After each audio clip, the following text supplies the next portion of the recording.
Welcome to today's update. Again, homeworking, child noises in the background. I'm sure you'll pick up at some point.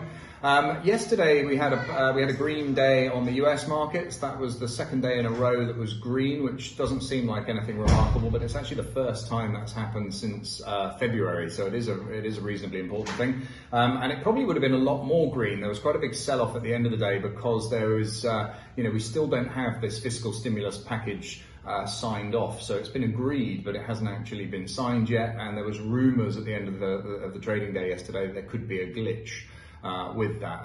Everybody's making all very reassuring noises, but obviously the huge rally that we had and the slightly smaller uplift yesterday were really predicated on that happening. And in fact, the Asian markets really recovered, the whole world recovered on the basis of this fiscal stimulus package.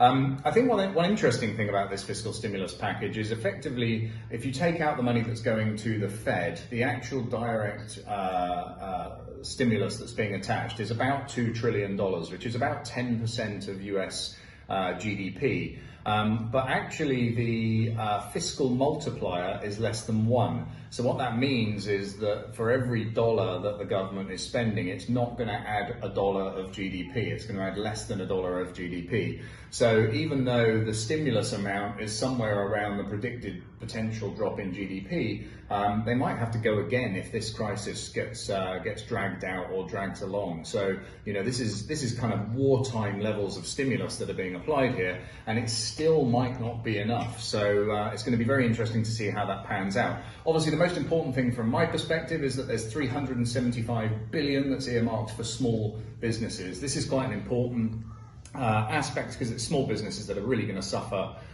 the most and struggle the most to get themselves back on their feet. So having that stimulus directly aimed at small businesses is really important. But the longer this drags on, the longer this bill is not being signed off, the more critical it becomes for those small businesses. They're already laying off staff left, right and centre. In the UK, the government has underpinned the cost of your employees. They're paying 80% of their salaries. You don't have that in the US, so people are downsizing now on the basis they don't know what these measures look like. So the dithering and the delay that's happened taking this bill through is having a really, really bad impact on the economy. And in fact, the jobless figures are going to be out tonight. That's the next major statistic to look out for. That will be about 9 p.m. here, Singapore time, about 9 a.m. in ish in New York. The clocks have just changed there, so I'm not sure the exact time. But yeah, that will be the next big number to watch. But look, we've had these 2 green days, but nothing really changes until we get an idea of when people can go back to work. And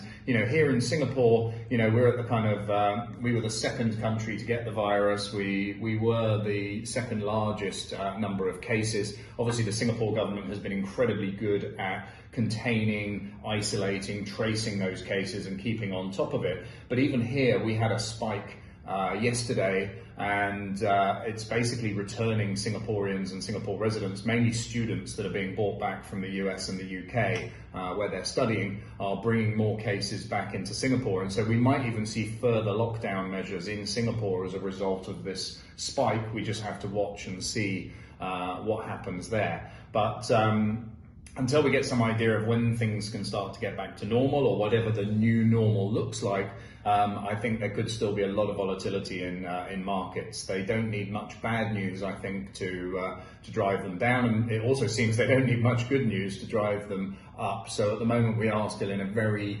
news-driven, emotional roller coaster from a market perspective. From a small business perspective, we're basically in shutdown, and it's about trying to reinvent yourself, focus on building a platform so that you're ready to take on the world once we come out the other side of this. So I wish you all well. Hope you're all keeping safe.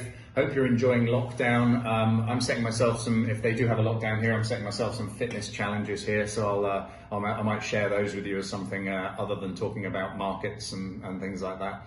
So I will see you all soon.